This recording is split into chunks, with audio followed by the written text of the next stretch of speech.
सेवितं कपीतजम्बूफलचारभक्षणं मुनाश्रुतं शोकविनाशकारकं नमामि विघ्नेश्वरपादपङ्कजम्।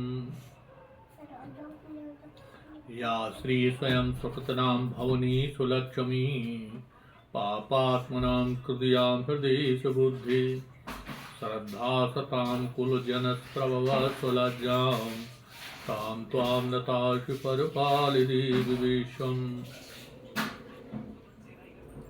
लक्ष्मीनारायणाभ्यां नमः महेश्वराभ्यां नमः वाणी हिरण्यगर्भाभ्यां नमः श्रीपुरन्द्राभ्यां नमः श्रीमातापिच्छणकमलेभ्यो नमः श्रीगुरुचरणकमलेभ्यो नमः इष्टदेवताभ्यो नमः स्थानदेवताभ्यो नमः सर्वे देभ्यो नमः सर्वे ब्राह्मणेभ्यो नमः सर्वे ऋषिभ्यो नमः सर्वे तीर्थेभ्यो नमः सिद्धबुद्धसहिताय श्रीमन्महागणाधिपति नमः।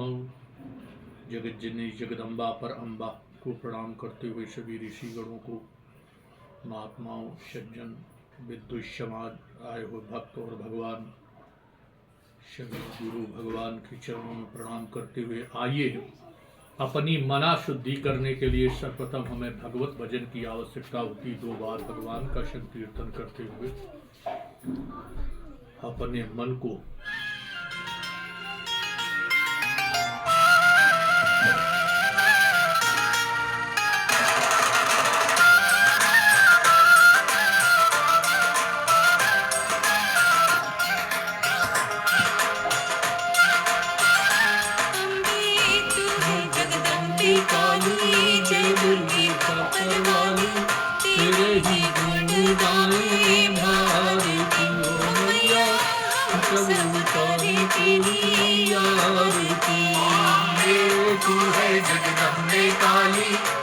दुर्गे खप्पर वाली तेरे ही गुण गावे भारती हो मैया हम सब करने की आरती।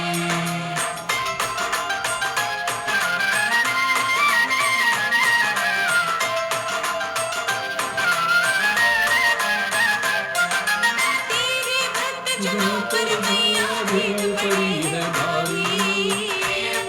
है भारी दल पर टूट पड़ा मातल के सिंह सवारी जहाँ पर मैया भीड़ पड़ी है भारी दल पर टूट पड़ा मातल के सिंह सवारी सिंहों से थी बलशाली अश्व भुजाओं वाली तुमको देखे को मैया हम सब उतारे मेरी आरती। तू है जगदम्बे काली जय दुर्गे खप्पर वाली तेरे ही गुण गावे भारती हो मैया हम सब उतारे मेरी आरती।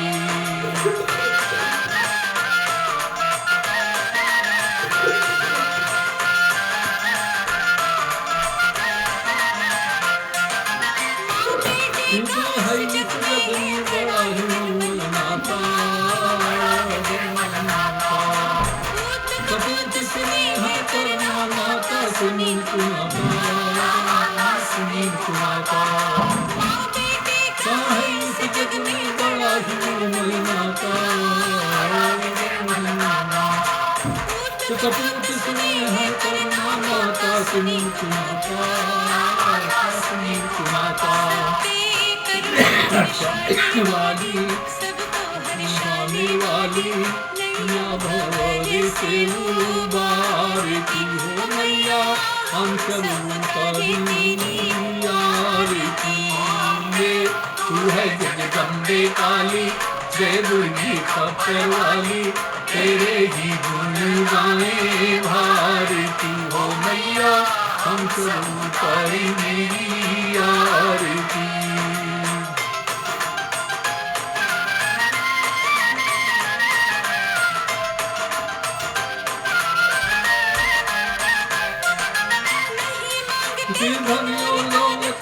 चांदी ना सोना ना चांदी ना सोना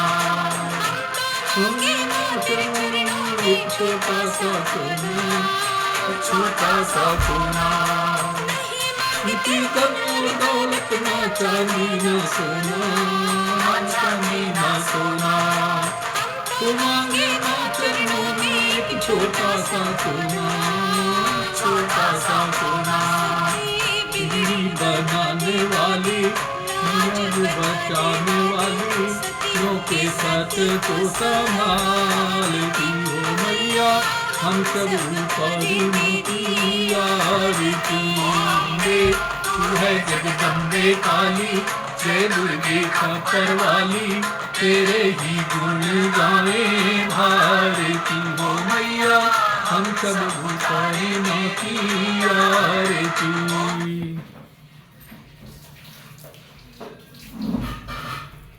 बोलो दुर्गी मैया की जय, बोलो शासी दरबार की जय।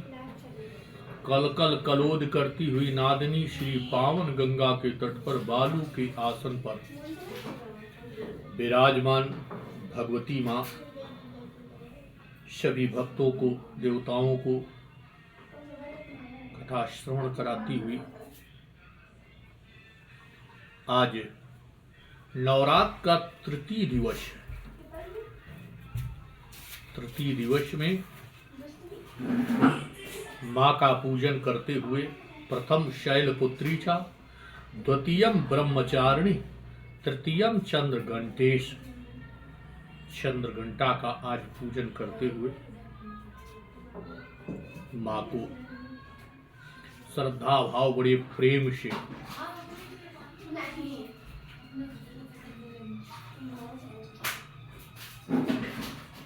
आज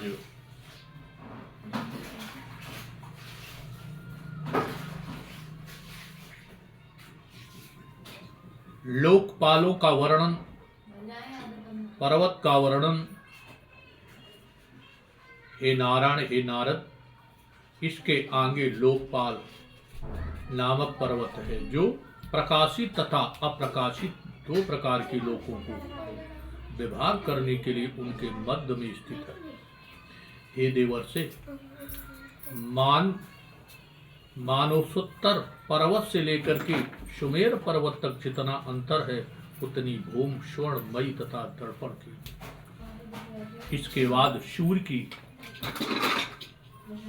गतियों को बताते हुए का वर्णन किया। नारायण बोले, हे नारद, अब मैं सूर्य को उत्तम गति का वर्णन करूंगा। शीघ्र मंद गतियों के द्वारा सूर्य का गमन होता है। ये सुशेष सभी ग्रहों के तीन ही स्थान हैं। ये स्थान जारत गांव एरावत तथा वैश्वानर, जिनमें जारत गांव मध्य में, एरावत उत्तर में तथा वैश्वानर दक्षिण में यथार्थ निर्दिष्ट किए गए हैं। इसके बाद 16वें अध्याय में चंद्रमा तथा ग्रहों की गति का वर्णन करते हुए श्री नारायण बोले, हे नारद, अब आप चंद्रमा आदि की अद्भुत गति का वर्णन सुनिए। उसकी गति के द्वारा ही मनुष्यों को शुभ तथा अशुभ का परिज्ञान होता है। जिस प्रकार कुम्हार के घूमते हुए चाक पर स्थित कीड़ों आदि की एक दूसरी गति भी होती है, उसी प्रकार राशियों से उपलक्षित काल चक्र के अनुसार सुमेर और ध्रुव को दाहिने करके घूमने वाले सूर्य आदि प्रमुख ग्रहों की एक अन्य गति भी दृष्ट गोचर होती है। सूर्य की ये गति नक्षत्रों पर निर्भर करती है। एक नक्षत्र के बाद दूसरा नक्षत्र आने पर सूर्य गति में परिवर्तन हो जाता है। ये दोनों गतियां एक दूसरे के अविरुद्ध हैं। ये निश्चित नियम सर्वत्र के लिए है। वेद तथा विद्वान पुरुष जिन्हें जानने की इच्छा रखते हैं, वे लोक प्रकाशक तथा संपूर्ण जगत के आधार आदि पुरुष सूर्य प्राणियों के कल्याणार्थ और कर्मों की शुद्ध के निमित्त भ्रमण करते हुए अपने वेदमय विग्रह को 12 भागों में विभक्त करके स्वयं वसंत आदि 6 ऋतुओं में ऋतु संबंधी सभी गुणों की यथोचित व्यवस्था करते हैं। वर्णाश्रम धर्म का आचरण करने वाले जो पुरुष त्रैविद्या वेद के आदेशों का पालन करके शस्त्र निर्शिष्ट छोटे बड़े कर्म संपादित करके तथा उन कोच कोच की योग साधना करके श्रद्धा पूर्वक भगवान शिव की उपासना करते हैं, वे शीघ्र ही कल्याण प्राप्त कर लेते हैं। ये निश्चित सिद्धांत है। सभी प्राणियों की आत्मा स्वरूप ये सूर्य काल चक्र पर स्थित होकर के दो लोक तथा पृथ्वी लोक के मध्य गति करते हुए 12 राशियों के रूप में संवत्सर के अवश्य स्वरूप 12 महीनों को भोगते हैं, जिनमें प्रत्येक मास चंद्रमान से कृष्ण तथा शुक्ल इन दो पक्षों का, कृष्ण पक्ष तथा शुक्ल पक्ष, इस दोनों पक्षों का पितृमान से एक दिन तथा एक रात का और शौरमान से 2.25 नक्षत्रों का कहा गया है। सूर्य जितने समय में वर्ष का 6ठा भाग भोगते हैं, विद्वान लोग उसे संवत्सर का अवश्य स्वरूप ऋतु कहते हैं। भगवान सूर्य जितने समय में आकाश मार्ग की दूरी तय करते हैं, उसके आधे समय को पूज्य प्राचीन मुनिगण अयन कहते हैं, और जितने समय में सूर्य संपूर्ण नावमंडल को पार करते हैं, उस समय को संवत्सर कहते हैं, वत्सर कहते हैं।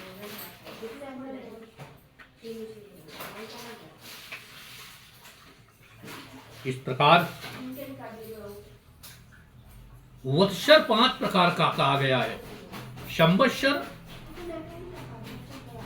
परिवत्सर, ईडा वत्सर, अनुत्सर और इद्वत्सर। काल चक्र के ज्ञाताओं ने सूर्य के मध्य शीघ्र तथा समान गतियों से चलने के कारण उनकी इस प्रकार 3 गतियां बताई है। हे नारद, अब चंद्रमा आदि की गति के विषय में सुनिए। इसी प्रकार चंद्रमा सूर्य की किरणों से 1 लाख योजन ऊपर है।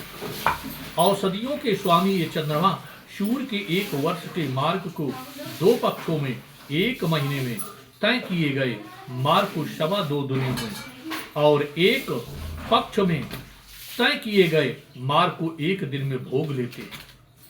इस प्रकार तीव्र गति से चलने वाले चंद्रमा नक्षत्र चक्र में गत करते रहते हैं। ये चंद्र क्रमशः अपनी पूर्ण होने वाली कलाओं से देवताओं को प्रसन्न करते हैं और क्षीण होती हुई कलाओं से पितरों का चिंता निरंजन करते हैं। अपने पूर्व और उत्तर पक्षों के द्वारा दिन तथा रात का विभाजन करने वाले वे चंद्रमा ही समस्त जीव जगत के प्राण तथा जीवन है। परम ईश्वर संपन्न वे चंद्रमा 30 मुहूर्त में 1 नक्षत्र का भोग करते हैं।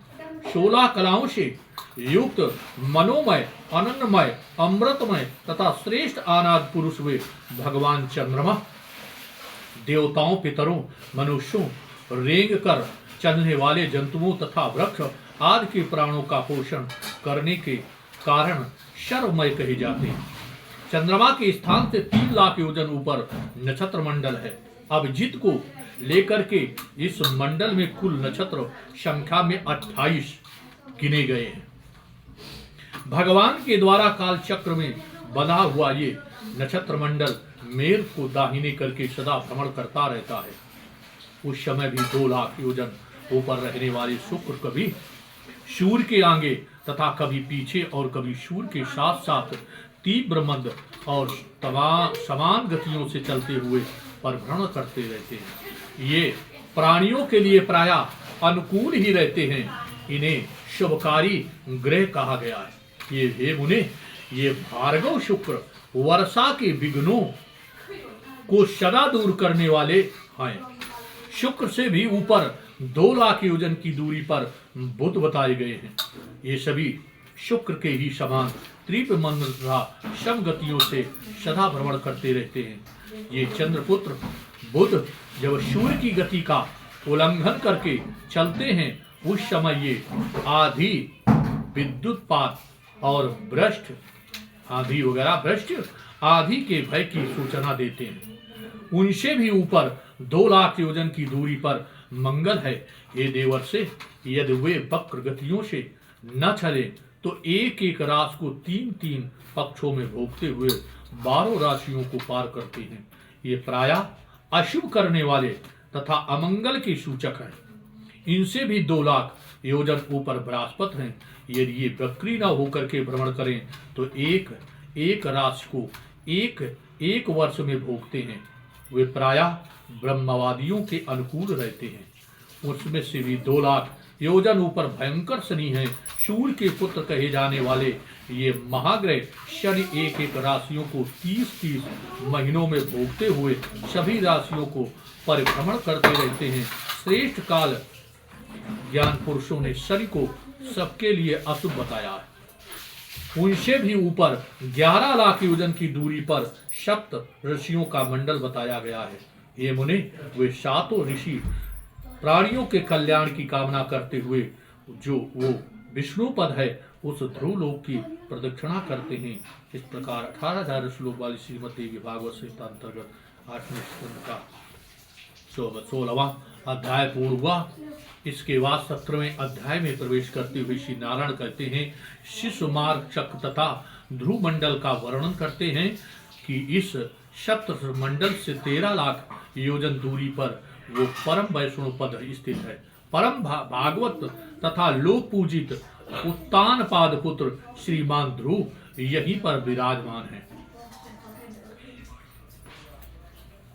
इंद्र, अग्नि, कश्यप, धर्म तथा सप्त ऋषिगण ये सब देखते हुए आदर पूर्वक जिनकी प्रदक्षिणा करते रहते हैं वे ध्रुव कल पर्यंत जीवित रहने वाले प्राणियों की जीवनाधार हैं और निरंतर भगवान की चरणों की उपासना करते रहते हैं। सर्वदा जागृत रहने वाले व्यक्तिगत भगवान कालनी भ्रमण करने वाले ग्रह नक्षत्र रास आदि समस्त ज्योतिष गणों के अचल स्तंभ के रूप में ध्रुव को व्यवस्थित कर रखा है। ये देवपूज्य ध्रुव अपने तेज से सबको आलोकित करते हुए सदा प्रकाशित होते रहते हैं। जिस प्रकार अनाज को पृथक करने वाले पशु छोटी बड़ी राशियों में बंद करके निकट दूर और मध्य में रह करके खलिहान में खड़े खंबे के चारों ओर मंडल बना करके घूमते रहते हैं, उसी प्रकार सभी नक्षत्रगण और ग्रह आदि भीतर बाहर के क्रम से काल चक्र में नियुक्त होकर के ध्रुव का ही आश्रय लेकर के वायु की प्रेरणा से कल पर्यंत भ्रमण करते रहते हैं। जिस प्रकार बाज आदि पक्षी अपने कर्मों की सहायता से वायु के अधीन रह करके आकाश में घूमते रहते हैं, उसी प्रकार वे सभी ज्योतिषगण भी पुरुष और प्रगति के संयोग से अनुग्रहित होकर के परिभ्रमण करते रहते हैं और भूमि पर नहीं गिरते हैं।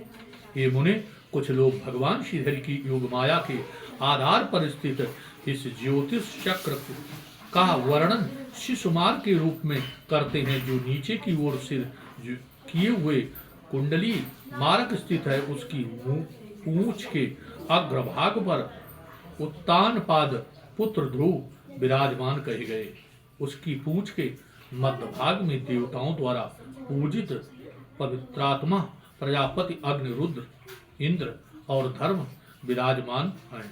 पूंछ की जड़ में दाता और विधाता तथा उसके कटभाग में सप्त ऋषिगण स्थित हैं।